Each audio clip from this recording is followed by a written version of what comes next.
लगता है कि महाभारत होके रहेगी और ये महाभारत केवल पलवल तक सीमित नहीं रहेगी। हर जिले के अंदर इसी तरह जो स्वाभिमानी पत्रकार हैं, जो सच्चे पत्रकार हैं, जो ना शासन से डरते हैं ना प्रशासन से डरते हैं, किसी के गुलाम नहीं हैं हम, किसी से तनख्वाह नहीं लेते। सच बोलने के लिए हमें आपके सर्टिफिकेट की जरूरत नहीं है। आपकी हिम्मत कैसे हो गई इनको फेसबुक या इनको यूट्यूबर और इनको फर्जी कहने की? अरे फर्जी कहते हो फेसबुक चलाने वाले को, तो कहो प्रधानमंत्री जी फर्जी हैं, कहो मुख्यमंत्री जी फर्जी हैं, और कहो हमारे जिले के खेल राज्य मंत्री फर्जी हैं। दुख के साथ कहना पड़ रहा है कि आज वरिष्ठ पत्रकारों के अपमान के विरोध में आज लगातार 14 दिन बाद दूसरा दिन है हमारा धरने का। परंतु हस्तिनापुर में जिस तरह से द्रोण हो, भीष्म हो या बड़े बड़े जो ज्ञानी ध्यानी बनते थे दुर्योधन जैसे, वो उस समय चुप बैठे थे, और आज हमारा शासन और प्रशासन और बड़े बड़े नेता जो भाषण देते हैं, सुशासन का नारा देते हैं, वो आज इस मुद्दे पर चुप बैठे हैं, जो कि बहुत ही निंदनीय है। और ये दर्शाता है कि शासन और प्रशासन के लोगों की आपस में किस तरह से मिली भगत है, कि जिस पत्रकार जो पूरी जनता की आवाज उठाते हैं, हर मुद्दे पर अपनी जनता की आवाज बुलंद करते हैं, आज उन्हीं वरिष्ठ पत्रकारों की जब पगड़ी उछाली जा रही है, तो आज सभी महाभारत की उस हस्तिनापुर की सभा की तरह चुप रहकर उनका मौन समर्थन कर रहे हैं। मैं पूछना चाहता हूं कि औरंगाबाद के अंदर जब शासन और प्रशासन के वरिष्ठ अधिकारियों के सामने इन वरिष्ठ पत्रकारों के अपमान किया जा रहा था, इनकी पगड़ी उछाली जा रही थी, इनको गालियां दी जा रही थी, इनको धमकियां दी जा रही थी, और गुरुदत्त जी को तो इनके बेटे की नौकरी खाने तक की भी बात कही गई। डीपीआरओ जी, आपको किसने अधिकार दे दिया? आपको ये तानाशाही का रवैया अपनाने के लिए किसने अधिकृत किया है? उसका नाम बताइए, हम उसका भी बहिष्कार करेंगे। और डीसी साहब, आप हमारे जिले के मुखिया हैं, आपके सामने ऐसा अन्याय हो रहा था, चीरहरण हो रहा था, और आप बैठे हुए देख रहे थे। आपने दो शब्द भी उस अहंकारी तानाशाही अधिकारी को नहीं बोले, और अभी तक भी हमारे पलवल से उस तानाशाही अधिकारी के खिलाफ कोई बयान नहीं आए हैं, और ना इन पत्रकारों के समर्थन में कुछ बातें कही गई हैं। तो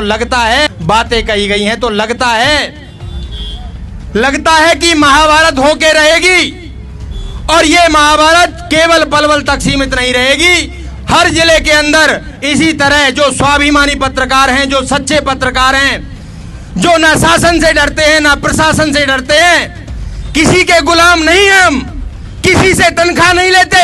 सच बोलने के लिए हमें आपके सर्टिफिकेट की जरूरत नहीं है। आपकी हिम्मत कैसे हो गई इनको फेसबुक या इनको यूट्यूबर और इनको फर्जी कहने की? अरे फर्जी कहते हो फेसबुक चलाने वाले को, तो कहो प्रधानमंत्री जी फर्जी हैं, कहो मुख्यमंत्री जी फर्जी हैं, और कहो हमारे जिले के खेल राज्य मंत्री फर्जी हैं। और आप फर्जी कहते हो, किसी को तो आपने फर्जी कह दिया, और आपने अपने चहेते लोगों को फर्जी नहीं बोला। क्यों? क्योंकि आप एक कमरे में बैठ के मलाई मारते हो, आप सरकार के पैसे की बर्बादी करते हो, और उससे कहीं ना कहीं ये आरोप आप पर लगते रहे हैं कि आप डीआईपीआरओ साहब सरकारी दफ्तर में बैठकर ऐसे लोगों के साथ शराब भी पीते हो। ये आरोप है हमारा, और नहीं तो आप सीसीटीवी कैमरे की फुटेज लेकर दे दीजिए। नहीं दे पाओगे। मैं कहता हूं हमारे शासन प्रशासन के लोगों से कि इस भ्रष्ट अधिकारी की, इस तानाशाह अधिकारी की जांच करवाई जाए, जांच करवाई जाए इसके पैसे की, इसके लेन देन की, किस किस को इसने मलाई खिलाई है, और किस किस के जेब इस भ्रष्ट अधिकारी ने भरे हैं, इस बात की जवाबदेही होनी चाहिए। अरे जब पलवल के मुद्दों की बात आती है, जब गरीब की आवाज उठाने की बात आती है, तो यही फर्जी और यही फेसबुक यार, यही यूट्यूबर और यही लिखने वाले पत्रकार सामने दिखाई देते हैं। आप कहां छुप जाते हो? हमारा पलवल जब डूबता है, जब तुम्हारी कलम से एक बार भी ये कहा नहीं जाता कि उन अधिकारियों पर कार्रवाई की जाए जिसकी वजह से नूह के रोड पर हमारे दर्जनों भाई मर गए और ये काली सड़क लाल हो गई थी। कहां मर गए थे DIPRO साहब? तुम केवल सरकार की झूठी अफवाहें करने वाले, झूठी मलाई मारने वाले और उनकी खामा खा के बड़ाई करने वाले DIPRO साहब, ये पत्रकार स्वाभिमानी हैं, किसी के बेके हुए नहीं हैं और ये चुप बैठने वाले नहीं हैं। जब हमारे वरिष्ठ पत्रकारों का अपमान होगा तो हम ऐसे ही धरने पे बैठेंगे और तुम पे तुम्हारी जितनी ताकत हो, पुलिस हो, हम उनसे कह देना चाहते हैं कि जितनी लाठियां तुम बरसा सको बरसा लेना। ये देश हमेशा से इसी तरह से, जो हमारे देशभक्त रहे हैं वो इसी तरह से शासन और प्रशासन से लड़ते रहे हैं और आगे भी लड़ते रहेंगे।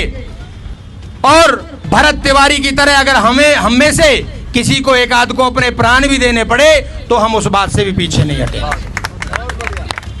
परंतु एक बात कह रहा हूं DPRO साहब, या तो शांति से प्यार से यहां से अपना बोरी बिस्तरा बांधकर अपने शहर में निकल जाओ, अन्यथा अब आपकी पोल खोलनी हम सब शुरू करेंगे। ये जितने भी पत्रकार हैं, इससे शासन और प्रशासन की किरकिरी होगी।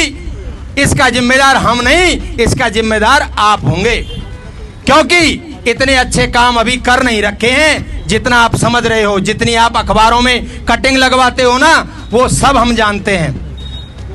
अब आपको बुरा लगे तो बुरा सही, और हमारे बड़े अधिकारी हाथ जोड़कर हम अपील कर रहे हैं, अभी तो शांतिपूर्ण तरीके से मर्यादा में रहकर आपको ज्ञापन दे चुके हैं, परंतु हमारी मर्यादाओं को हमारी कमजोरी मत समझ लेना। हम आगे लड़ना भी जानते हैं और लड़ेंगे, और मरना पड़ेगा तो मरेंगे। आपका बहुत बहुत धन्यवाद। और सभी जो सच्चे पत्रकार हैं, स्वाभिमान पत्रकार हैं, लगातार हमारा समर्थन दे रहे हैं, चाहे अन्य जिलों की बात हो। परंतु कुछ हमारे भाई ऐसे हैं जो अभी डरे हुए हैं इस DPRO साहब से। क्यों? क्योंकि ऐसा ना हो कि जो मलाई जेब में आ रही है वो बंद हो जाए। कुछ ऐसा भी हो सकता है कि उनको प्लॉट मिलने की भी एक लालच दी गई है। भाई, किसी को अभी तक प्लॉट मिले नहीं है और ना आगे मिलेंगे। ठीक है जी, आप लोग इस झूठे DIPRO साहब के खिलाफ एक मुकदमा दर्ज कराओ अगर ऐसा कहा गया है तो आपका बहुत बहुत धन्यवाद। इसी तरह हम टकराएगा। धन्यवाद।